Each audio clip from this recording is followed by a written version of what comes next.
Vladimir Lenin was born in 1870 in Simbirsk to a well-educated family that believed in academic discipline and public service. His life took a sharp turn when his older brother, Alexander, was executed for plotting to kill Tsar Alexander III. That event shaped Lenin's political views and pushed him toward radical ideas. He studied law, but his real focus became Marxist theory and revolutionary activity. By the mid-1890s, he was already attracting attention from the authorities, which led to arrest, exile, and eventual emigration. From abroad, he became one of the main voices of Russian socialism.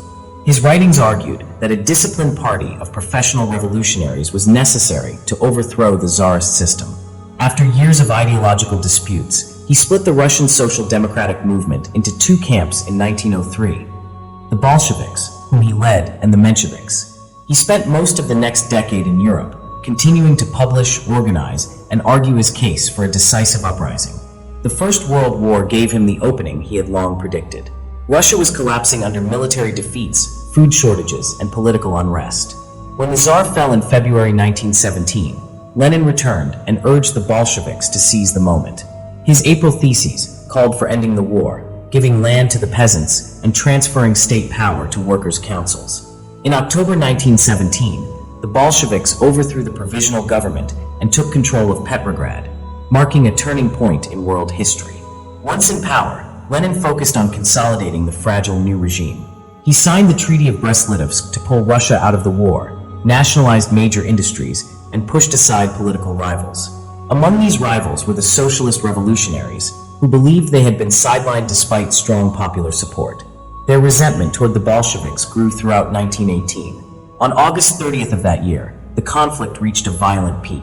As Lenin left a factory in Moscow, he was shot and severely wounded by Fanny Kaplan, a 28-year-old member of the SRs. Kaplan had a long history of revolutionary activity and had spent years in Tsarist prisons, where harsh conditions damaged her eyesight. Despite receiving help from Dmitry Ulyanov, Lenin's brother, after her release in 1917, she believed Lenin had betrayed the revolution and acted out of pure political conviction. She was arrested on the spot and executed a few days later without a trial. The attack nearly killed Lenin and hardened the Bolshevik leadership. It became one of the key triggers for the Red Terror, a campaign of arrests, executions, and repression aimed at crushing real and perceived enemies. The event also foreshadowed Lenin's declining health. Although he continued to lead until a series of strokes forced him aside, the wounds of 1918 marked the beginning of his final years. He died in January 1924, leaving behind a state built around his ideas and methods.